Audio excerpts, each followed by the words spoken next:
apakah dia makhluk gaib nih ngerobedo? Melakukan perjanjian Iya, mungkin ya. ngerobedo dalam arti tanda kutip berbalik arah mengganggu karena tidak sesuai dengan perjanjian, tidak sesuai dengan upah diterima. Nah, bro, apa yang membedakan keris itu dihuni oleh makhluk gaib, kemudian ada kekuatan Pasupati, dan satu lagi kekuatan daripada pembuatnya. Ada bahkan sampai harus minum darah. Memang ada begitu, bro? Ya, karena punya energi. Nah, ada makhluk-makhluk gaib yang memang senang dengan energi ini, dia akan dibawa ke alam gaib. Ya, ketika suatu masa, ketika sudah masa memang dikembalikan lagi ke alam nyata. Ya, makanya maka ada orang menemukan. Betul sekali.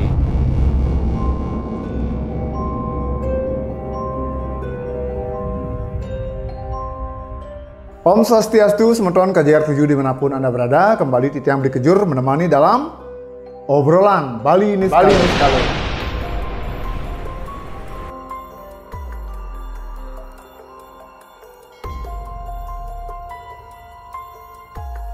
Kalau kita berbicara keris di Bali, pasti suatu yang disakralkan.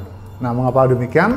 Karena kita di Bali percaya bahwa suatu benda pasti ada kekuatannya. Nah, apakah benar benda seperti keris itu ada kekuatannya? Kita akan bahas bersama teman Titiang, Bro Yudi. Om Swastiastu, Bro. Om Swastiastu, Kejur. Masih tetap semangat? Tetap semangat. Kali ini kita, Bro, membahas tentang keris. Mengapa? Karena kalau di Bali kan kita bahkan satu hari ada namanya tumpak landep yang dimana itu khusus memberikan selamatan kepada benda-benda yang sifatnya tajam. Keris ada kekuatannya, benar, bro? Ada kekuatannya. Benar ya. Iya. Tapi bagaimanakah ceritanya? Ini dia ceritanya. Jangan lupa dukung karya kami dengan menekan tombol like, subscribe, dan aktifkan tombol lonceng. Lalu, komen dan share yang banyak agar kami lebih bersemangat dalam membuat video selanjutnya.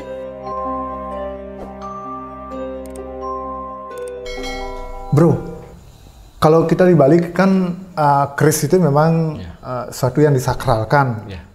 Memang sih ada yang beberapa keris yang tidak sakral, tapi kalau yang disakralkan itu ada kekuatannya. Kekuatan seperti apa, bro? Kekuatan keris ini sebagai bentuk dari Pasupati ya. Pasupati. Energi yang memang dipercaya ya, yang bisa memberikan memberikan tetaksuan ataupun memberikan guna ya, berguna untuk sesuatu hal ya. Ya, mungkin perlu dijelaskan Pasupati itu mungkin buat semeton KJR 7 yang bukan dari Bali ya, mungkin pengen tahu Pasupati itu seperti apa, bro? Pasupati ya. Pasupati adalah pentransferan energi dalam proses pentransferan energi biar bisa bentuk dari kekuatan mantra, kekuatan batin, kekuatan ritual ya. Dari benda yang memang semula tidak berjiwa, dia memiliki jiwa. Jiwa ini adalah energi ya. Bentuk energi dianggap sebagai ada jiwanya. Nah, keris ini adalah kan adanya tidak seluruh Indonesia ya.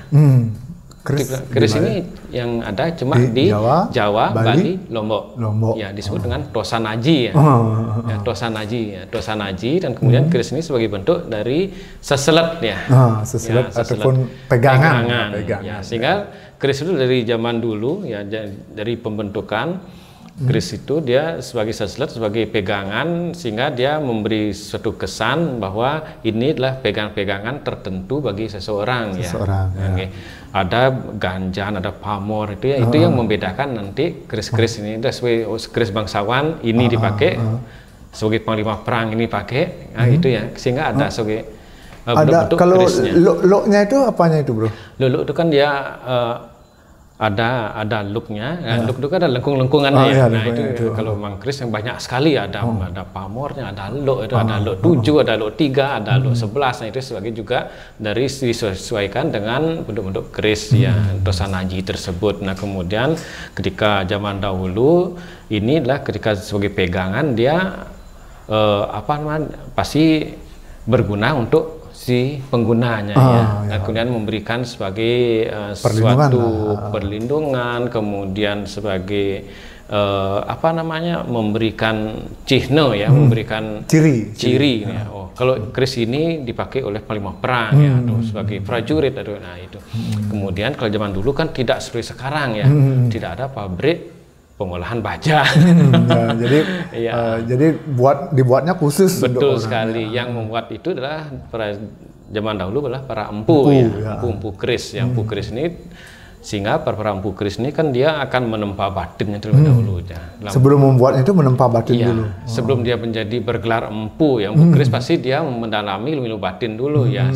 Dari ilmu batin, pengerjaan, tata cara membuat besi ya, kan pasti itu ya. Mereka zaman dulu kan tidak ada besi yang dijual ya, tidak bergelondongan, tidak ada toko besi.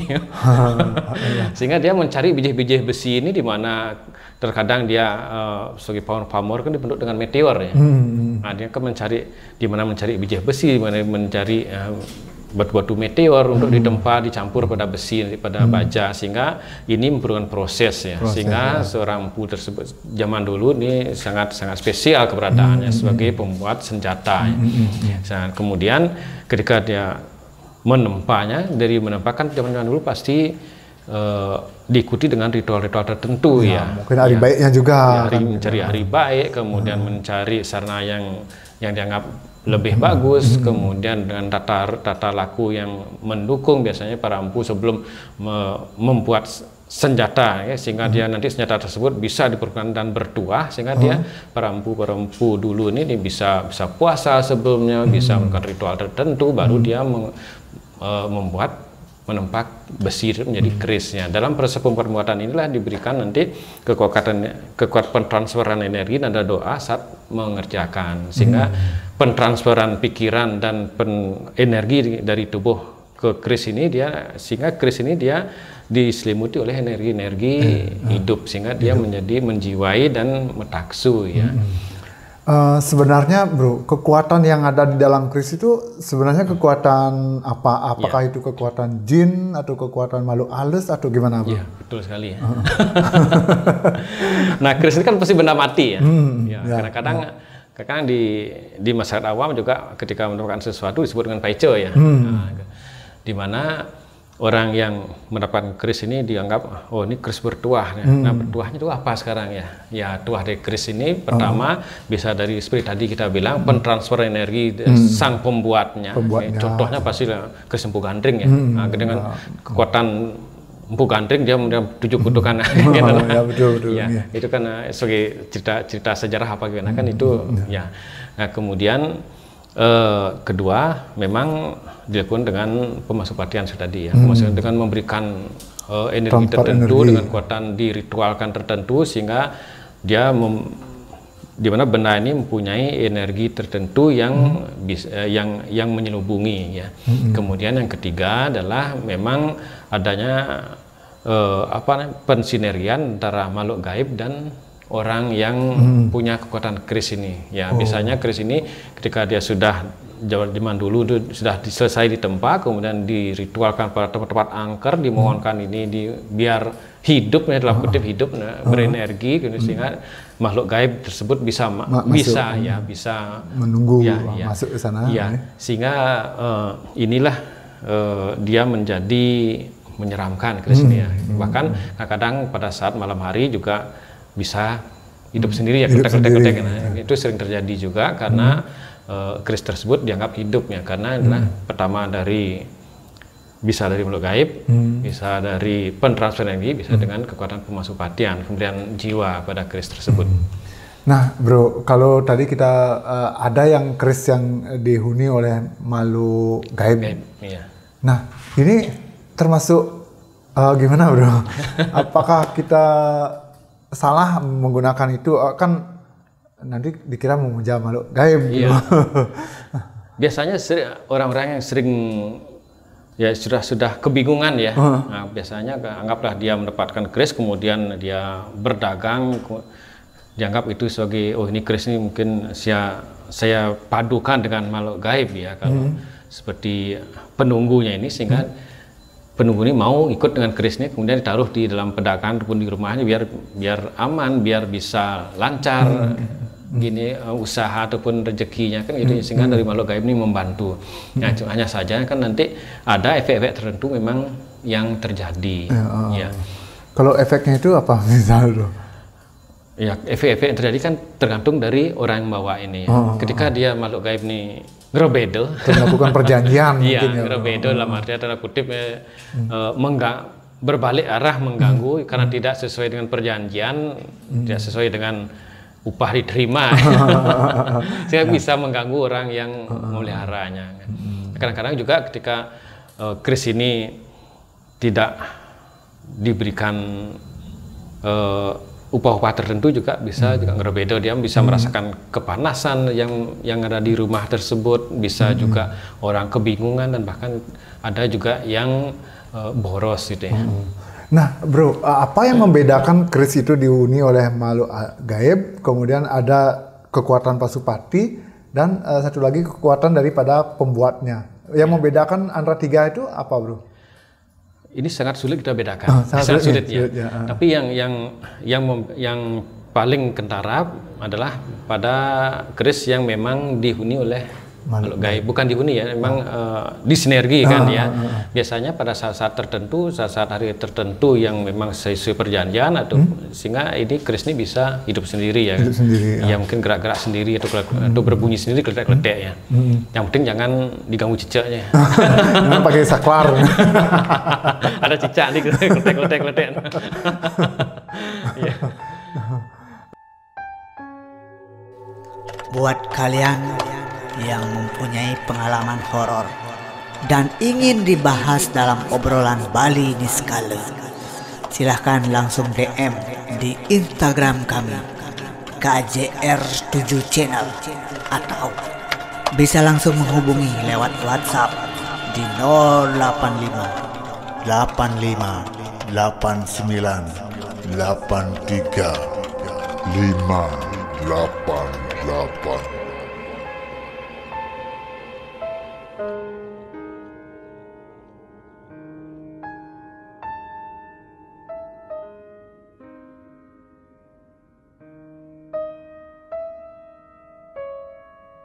Bro, tadi kita sering mendengar kadang-kadang ada yang keris itu harus dimandikan, kemudian ada bahkan sampai harus minum darah. Memang ada begitu, bro?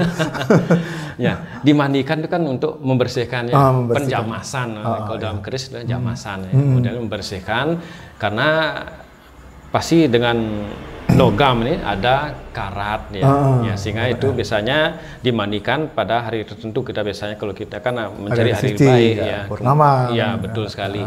Biasanya direndam pada air bungka nyuh gadang. Nah, kemudian direndam diisi dengan jeruk nipis. Ya, direndam biasanya selama minimal sehari sampai 3 hari baru diangkat.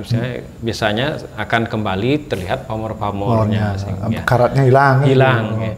Itu pembersihannya, dimandikan kalau mungkin istilahnya memandikan. Betul sekali, karena kan keris itu kita bilang sebagai seselatnya. Seselat ini adalah sebagai teman kita ya, teman pada zaman dulu kan gitu ya. Ya betul. Harus sama dengan jiwanya sendiri. Betul sendiri, ya, betul sekali ya. Dimana keris ini sebagai menyatu dengan orang yang membawa. Bahkan hidup matinya di keris itu. Betul, kalau zaman dulu, kalau kerajaan kerisnya hilang bisa hancur kerajaannya itu, bro. Iya, betul. Benar begitu berarti ya. Iya, sehingga penjiwaan keris dengan orang itu kan ini seperti merawat orang juga ya. Dimandikan, kemudian diberikan harum-haruman gitu ya. Kemudian diasapi, itu memang benar ya. Kemudian ada yang mandikan darah, ini tergantung dari jenisnya. Tapi tidak ada, kalau dalam pakem-pakem tidak ada mandikan darah, kecuali dia bersinergi dengan kekuatan makhluk gaib ya. Betul. Bro, kalau kita di Bali kan tidak memuja keris ya, tapi kita memuja ide Sang Hyang Pasupati sebagai kekuatan. Memberikan penjiwaan pada setiap makhluk hidup dan benar-benar yang diyakini. Betul. Bro, kalau satu keris di Pasupati, apakah dia akan hidup metaksu selamanya atau akan pernah pudar atau gimana, bro? Ya. Kekuatan Pasupatinya bisa hilang gitu maksudnya? Bisa ya. Bisa nggak? Bisa. Kekuatan Pasupati bisa hilang, tergantung dari orang yang memberikan penjiwaan tersebutnya, seberapa mekar batinnya bisa mentransferkan energi pada benda tersebut. Nah, itu yang kerap terjadi. Tapi yang lebih bagus adalah orang sendiri setiap hari mentransfer dengan doa ataupun sehingga sama seperti konsepnya sama seperti penggaris kita gosok ya. Semakin sering kita gosok pada kepala kan semakin jadi magnet ya. Betul ya. Itulah keris ya. Ketika ditransferkan energi dan mantra atau doa-doa tertentu, biji-biji dari doa tersebut dia menyatu dengan energi alam dan kena bersinergi dengan benda-benda seperti tadi keris kan. Keris ini kan dia isi besi, ada isi pamornya berdasarkan logam-logam tertentu sehingga ini kan ion-ion ini juga menyerap biji-biji mantra tersebut. Ya. Berarti kalau sedikit disimpulkan, kalau kita di Bali tidak percaya bahwa keris itu ada kekuatannya karena kita sudah percaya dengan adanya Sang Hyang Pasupati. Betul sekali. Karena sudah di Pasupati ya berarti hidup. Penjiwaan kita pada benda tersebut jadi menjiwai sehingga ketika kita menjiwai benda tersebut sebagai pegangan dan kemudian kita menganggap benda tersebut sebagai tuahnya direstui oleh Tuhan, sehingga kita itu dia berguna untuk kehidupan manusia. Bahkan kalau zaman dulu mungkin dengan itu dia mendapatkan jabatan kan gitu. Kalau seorang panglima perang pokoknya kan dengan kekuatan kerisnya itu kan itu bro. Iya. Sebagai status sosial keris tersebut sosial juga. Status sosial kalau seorang raja kerisnya ini itu bentuknya mungkin keris naga sastra, Kusosro ya itu. Ya itu seorang raja, kemudian seorang pepatih gimana bentuk kerisnya kan gitu ya. Bro, kalau luk itu dibuat ada ketentuannya bro kalau keris itu. Makanya luk selikur ada luk berapa lagi? Pakem ya. Memang ada pakem-pakem tertentu ya. Pakem tertentu itu adalah sebagai pakem dari Tosanaji. Ya memang ada luk-luknya, ada luk 7, luk 11 itu tergantung dari pamor ataupun bentuk-bentukan yang diguratkan pada keris nantinya. Ya. Jadi itu tidak mempengaruhi kekuatannya, bro? Tidak pengaruhi. Tidak mempengaruhi, cuma bentuknya. Ya gitu karena keris itu kan dibentuk dengan apa ya? Dengan estetika ya. Estetika, ada guratan-guratan gambar-gambar yang memang sangat rumit sekali. Kan zaman dulu udah mungkin ada mesin cetak ya, tapi dengan mengguratkan kemudian ada yang memijitnya dengan tangan sendiri, ya. Bagaimana panas kan, besi panas. Ketika besi panasnya dipijit, nah, kan, ada beberapa keris tertentu, nah, yang kayak kulbuntet kayak gitu, nah, biasanya dia ada sidik jari ya, sidik jari di bekas-bekas jarinya. Betul sekali ya, sebagai pijat-pijatan dari para empu dahulu ya, untuk mencetak ataupun memberikan pamor pada keris tersebut. Nah bro, kalau umpamanya satu keris itu kan sudah di Pasupati, kemudian kekuatannya sudah mulai pudar atau mungkin sudah mulai hilang lah, bisa dihidupkan kembali, bisa. Dicas lah. Kalau HP udah mulai drop dicas, bisa bro? Bisa. Kan itu Pasupati kan mungkin ada jangka waktunya, sama seperti baterai harus dicas lagi, harus dicas ya. Bedanya dengan kalau pembuat kekuatan dari pembuatnya seperti keris Empu Gandring kayak dulu ke Empu siapa yang membuat keris itu gimana, bisa hilang juga kekuatannya bro atau gimana? Kekuatannya pasti bisa hilang ya. Bisa hilang. Ya, ketika dia mengungkap kekuatannya dia ketika setahun, 10 tahun, 100 tahun kan bisa hilang. Jangka waktunya juga. Tapi karena pembuatnya sudah tidak ada kan tidak bisa dicas lagi. Nah, biasanya keris seperti itu, keris yang memang bertuah punya tuah energi ya, pentransferan dari sang empu ke keris ini biasanya ketika menjadi pegangan sosial begitu, anggaplah sebagai prajurit perang. Kemudian dia mati di medan perang, kan keris ini tergeletak ya. Kemudian tergeletak karena punya energi. Nah, ada makhluk-makhluk gaib yang memang senang dengan energi ini, dia akan dibawa ke alam gaib. Ketika suatu masa, ketika sudah masa memang dikembalikan lagi ke alam nyata. Ya, makanya ada orang menemukan. Betul sekali. Ketika ada orang meditasi, orang gimana, ada keris di sana kan dianggap sebagai paijo ya. Itu tidak. Tapi orang itu kan tidak tahu ini keris apa, kekuatannya apa. Bisa diketahui bro. Ini keris dengan kekuatan ini dibuat oleh ini, bisa bro. Nah biasanya keris itu yang didapatnya. dapat, anggaplah kata kutip ya, dapat sebagai paice, itu benar bertuah. Nah kemudian gimana cara mengetahui? Ya dengan paling gampang adalah nidurinnya. Di bawah tidur gitu. Di bawah tidur ya. Di bawah tidur ditaruh di bawah bantal. Nah, tapi kita berdoa dulu ya. Doa dulu, kemudian dibersihkan keris tersebut, diberikan wewangian, disap-sap dengan wewangian, dengan kembang, dengan kepercayaan kembang 7 rupa gitu ya. Kemudian ditaruh di bawah galeng ya, bantal. Ya. Nanti biasanya kalau benda tersebut bertuah atau keris terus bertuah, dia akan memberikan ataupun muncul di alam mimpi. Ya, sehingga ini keris ini, kemudian ini gunanya, tapi pembuatnya tidak tahu. Tidak tahu ya. Nanti kegunaan untuk ini ritualnya harus ini kan gitu jadinya. Iya, betul sekali. Karena kan inilah ada satu energi yang memang energi hidup kita bilang tadi itu masuk ke alam mimpi kita, sehingga ke alam trans nih. Bro, kalau zaman dulu katanya ada keris yang hanya bisa dicabut oleh pemiliknya saja. Ya. Memang benar begitu, bro? Selama dari bertahun-tahun ya ikut melihat berkecimpung ke dunia keris itu, kemudian mendengarkan cerita langsung, tapi cuma itu sebagai belum pernah tapi kalau zaman dulu kan kita belum lahir. Belum tahu ya kalau zaman dulu. Saya tidak ada. Tidak ada ya. Kalau zaman sekarang tidak ada. Tidak ada. Zaman dulu mungkin ya tidak ada juga. Mungkin kan, sebagai untuk biar dengat nih. Ya, karena zaman dulu kan di cerita-cerita kita dengar bahwa hanya raja ini yang keturunan raja ini yang bisa mencabut, kalau bukan keturunannya tidak mungkin bisa kan gitu. Makanya orang bisa tahu bahwa itu keturunan raja karena dia bisa mencabut keris itu kan gitu. Tapi mungkin. Kalau zaman dulu raja dan rakyat kan jauh ya.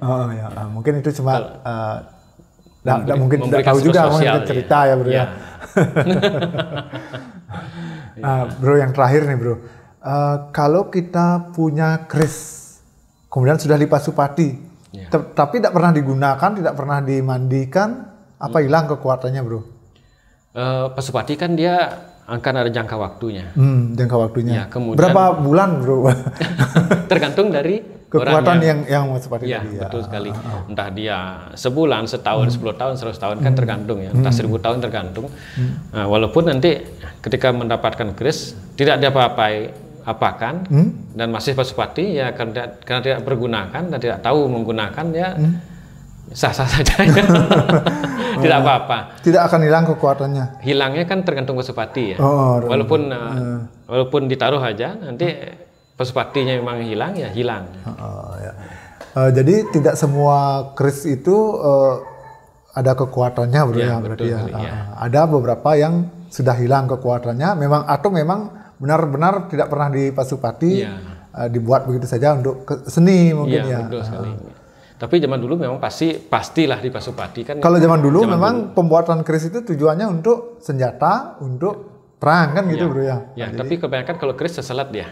Seselat sebagai jati diri ya, sebagai satu sosial. Sehingga itu diagungkan ya. Tapi bisa juga untuk senjata perang kan. Betul sekali. Ya, kalau biasanya pakai utamanya untuk seselatnya. Seselat itu kan sebagai satu sosial dan juga sebagai penjaga diri ya. Ya. Dan kemudian kalau dalam pertempuran biasanya kan keris yang memang keris yang lebih tidak biasanya keris yang lurus ya. Keris yang lurus. Ya. Yang bukan yang low ya. Bukan.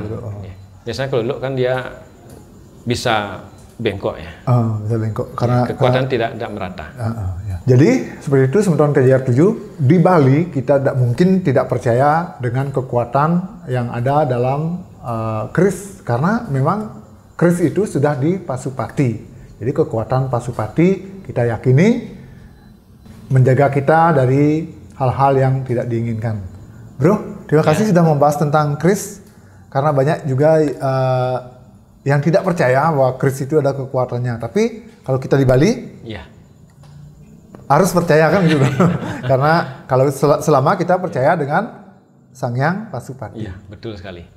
Jadi seperti itu kan teman-teman KJR 7. Karena waktu kita sudah habis, kita akhiri sampai di sini, bro. Terima kasih sekali lagi. Akhiri dengan Pramosanti. Om Santi Santi Santi Om.